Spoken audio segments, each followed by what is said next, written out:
dia! Quarta-feira, dia 7 de maio de 2025. Como é que você tá? Tudo bem? Animado para esta quarta-feira que já deu sol, já deu chuva, tá nublado. Espero que você esteja animado. A metade da semana. Quarta-feira é bom, amanhã já é quinta, depois sextou. Tá bom. Entendeu? E aí, semana que vem já é metade do mês de maio. Não, calma. Isso é pensamento acelerado, gente. Não, vamos ver hoje, quarta-feira, 7 de maio, tudo tranquilo. Deixa eu dar uma olhada aqui. Fazer uma checagem. Um cabelinho, que tem dia, né, gente? Que depende aí do tempo. Eu não sei como é que é o seu cabelo, mas o meu tem dia que, olha, só Jesus na calça. Vamos lá, então. Não muito mais de hoje, gente. Hoje é quarta-feira, né? Hoje é dia do divã. Hoje é aquele dia que a gente para pensar, para analisar algumas questões internas, emocionais. É muito legal, porque com o conhecimento, um pouquinho a cada semana, de conhecimento que a gente adquire com a nossa psicóloga Tati, a gente vai podendo melhorar alguns pontos. Se autoconhecer é importante, tirar algumas dúvidas. Aliás, se você tem dúvidas para mandar, alguma pergunta para mandar para nossa psicóloga, pode mandar para nossa produção, 3360-1101. Olha, eu gostaria que falasse sobre tal tema. Pode mandar aqui pra gente, tá? Que ela tá preparada para falar sobre tudo. Nós estamos aqui para te servir, para realmente ser um veículo de comunicação, uma ponte. Então, 3360-1101 para você entrar em contato e mandar ali, olha, eu gostaria que a psicóloga falasse sobre tal assunto, tá bom? Hoje, dia 7 de maio, é o Dia Internacional da Luta contra a Endometriose. Muitas mulheres têm problema, né? Não conseguem engravidar, sofre, tem dores, enfim, por conta da endometriose. E também, gente, hoje é o dia do oftalmologista. A gente quase nunca lembra de ir no oftalmo, né? Não faz parte daquela consulta de rotina. Deveria, gente. É importante cuidar da saúde dos olhos. E esse dia é muito complicado para algumas pessoas. É o dia do silêncio. É aquele dia para você ficar mais quieto, introspectivo. Daí, hoje não é o dia para você falar com a Alexa, tá? Se você falar com a Alexa vai te falar que é o dia do silêncio e vai calar, não vai falar nada. Então, hoje é o dia do silêncio e às vezes calar é a melhor saída. Enfim, esses são os dias celebrados, lembrados e comemorados no dia 7 de maio. Olha, o bondinho está passando por uma reforma. Está sendo modificadas as cabines, modernizadas. Nós mostramos aqui no Muito Mais. Já mostramos, né? Do bondinho? Não? Então temos que mostrar, gente, tá? Já fui lá gravar. Tem a hora que o material estiver pronto, só me avisar pra gente mostrar. As cabines estão sendo, desde segunda, dia 5, o Parque Unipraias está fechado para troca de todas as 47 cabines. E aí, o que vai acontecer? Das 47, elas vão ser reduzidas para 42. Mas calma, isso não vai implicar em nada no andamento do parque. Por quê? Porque esse novo sistema e essas novas cabines que estão sendo implementadas, elas vão andar, ter uma velocidade maior. Nada assim astronômico, né, gente? Vai continuar a vista panorâmica, tudo bonitinho, na calma. Porém, o tempo vai diminuir um pouco para compensar essas 5 cabines que serão retiradas e não serão recolocadas. E as novas cabines, gente, são mega modernas, visão 360, é muito linda. Então vamos ver se até sexta-feira eu consigo trazer aqui para você essa entrevista que a gente fez lá no Parque Unipraias, mostrando esse novo layout das cabines do bondinho do Parque Unipraias. Falando nisso, nós ainda mantemos a promoção junto com o Parque Unipraias para quando reabrir no dia 13 de junho, você já andar nas cabines novas do bondinho. Então manda ali um vídeo pra gente dizendo, olha, eu quero andar de bondinho, eu quero andar por conta, sem pagar. É só você mandar um vídeo pra cá dizendo que está assistindo Muito Mais e que quer andar no bondinho e que assiste Muito Mais. 3360-1101 é também o contato da nossa produção para você mandar o seu vídeo. Tô esperando, quero te ver aqui no Muito Mais, tá bom? Bora, chega de falar, porque hoje é o dia do silêncio, né? Mas é meio difícil, gente, não tem como ficar em silêncio aqui, né? Então, entendeu? Vamos, roda a vinheta, porque hoje é dia de divã no Muito Mais.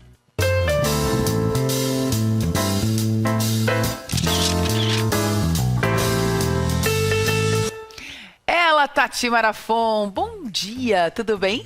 Bom dia, Fábio. Como é que Tudo você ótimo, tá? graças a Deus. E você? Tudo bem, dia do silêncio é difícil, né, Dia do Tati? silêncio. É importante, às vezes, silenciar? Sabe que o silêncio ele está dentro de uma das disciplinas ou dos hábitos que nós mais deveríamos fazer durante a nossa vida, né? Que é Silenciar? Silenciar, né?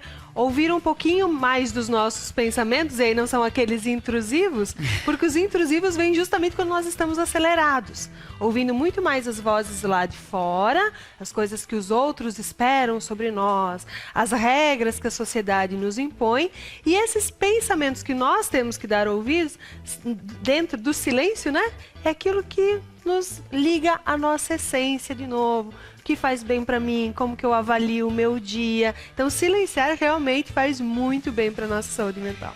E é interessante que hoje é o dia do silêncio e o nosso assunto hoje, gente, é justamente sobre o luto e os estágios que a pessoa passa depois do luto, né? Porque tem aí, a gente sabe que quando você recebe a notícia de um ente querido que morreu, né? Sei lá, pai, mãe, vó, filho, enfim, marido, esposa, a gente sabe que tem aí um ritual, né? Aqui no Brasil, a gente tem todo o velório, depois tem o enterro. E aí, passa uma outra fase, Exato. que é viver sem a pessoa querida, A pessoa querida, exatamente. não é? E aí tem os estágios do luto. E ele tem diferentes estágios, Tati? Ele tem diferentes estágios, até porque ele tem duas definições, não seriam duas definições, a definição é única, né? É a perda de alguém ou de um estado. E aí, a diferença que acontece, muitas vezes nós associamos só a perda de alguém. Pois é, de um mas ente como assim? querido. Mas, por exemplo, quando eu perco um emprego, eu passo por um processo de luto.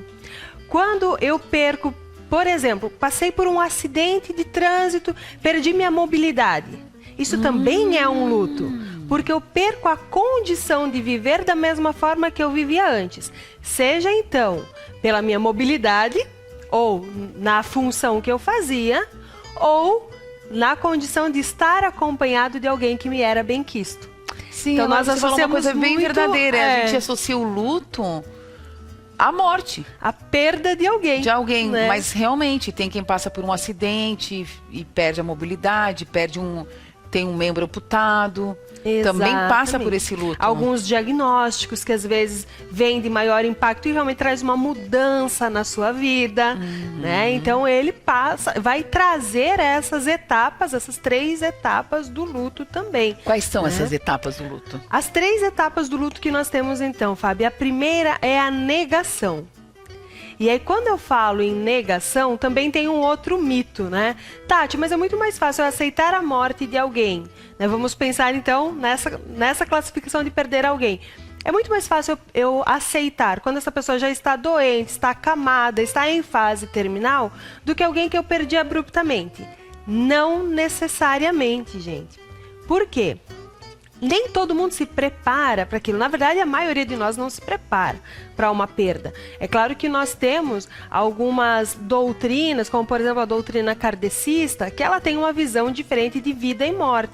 E você acha que a fé da pessoa independente aí, né? Kardecista, tem budismo, hinduísmo, hinduísmo, a fé faz com que a pessoa viva esse processo, esses estágios do luto de forma diferente?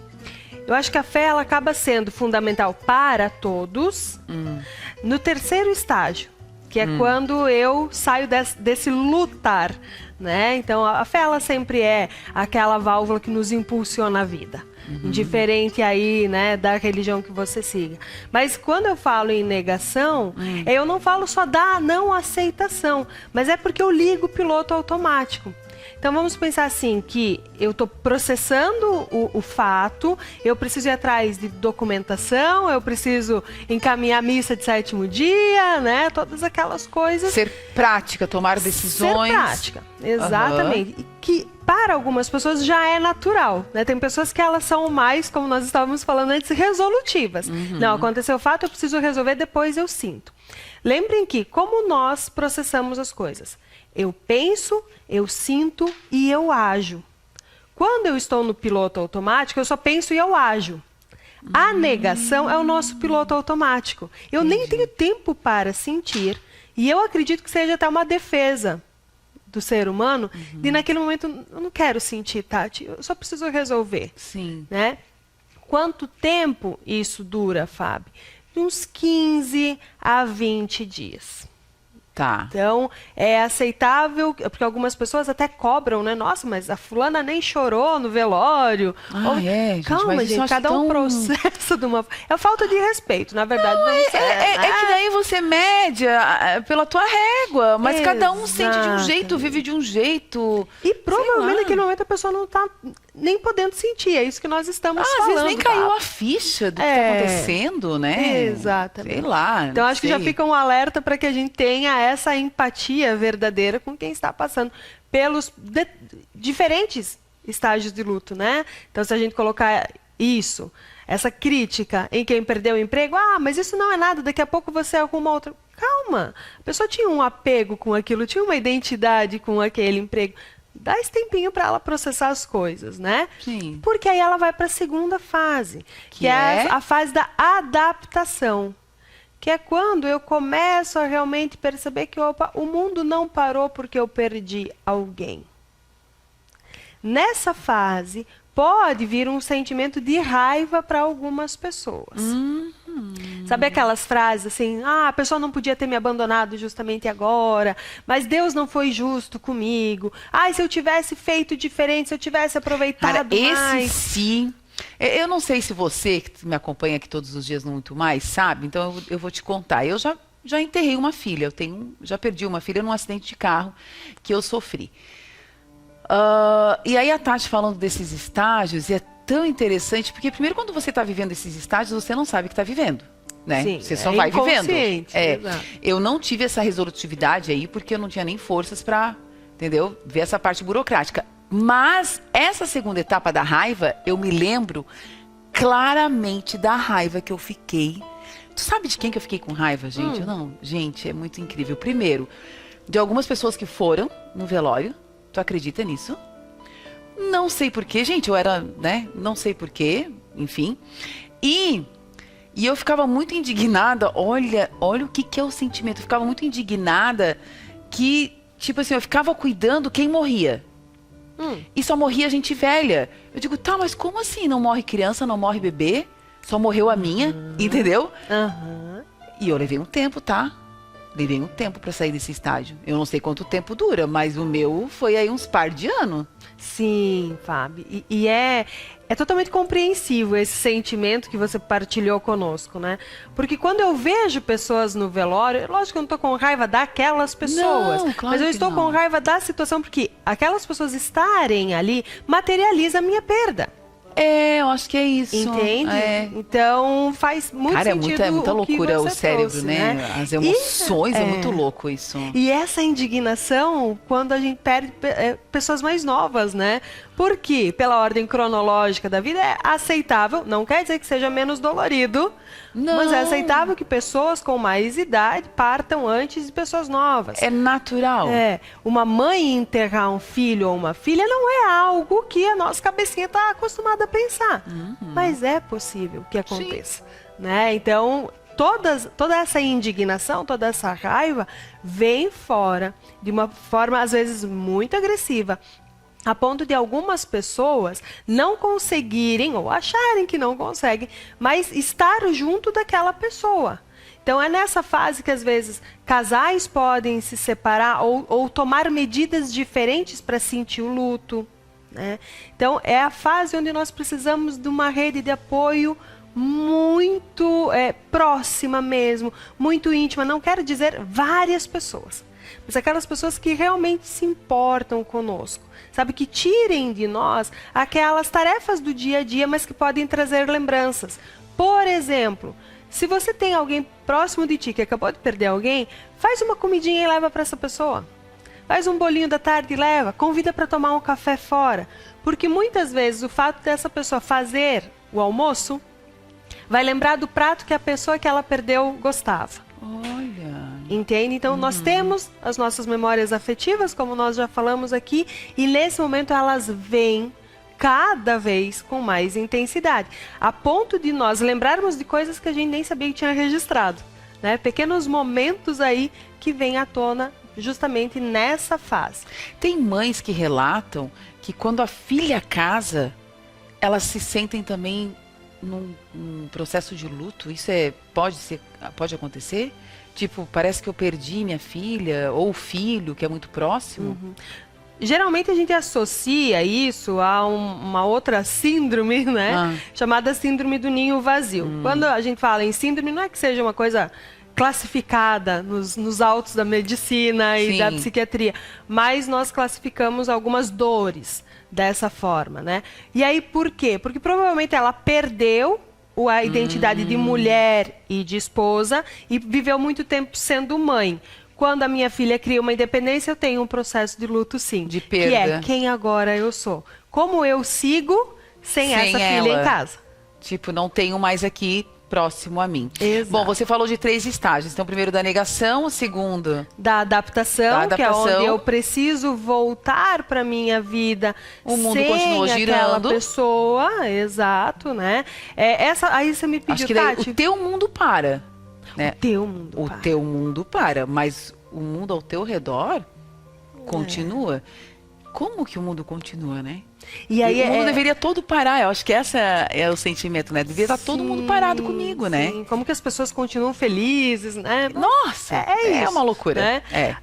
E aí vem um pensamento crítico também, às vezes muito duro conosco mesmos, que é: como eu sigo agora e me permito ser feliz se essa pessoa não está mais aqui? É como se eu estivesse traindo alguém que não está mais aqui. Gente, Tati, é bem... Eu passei por tudo isso.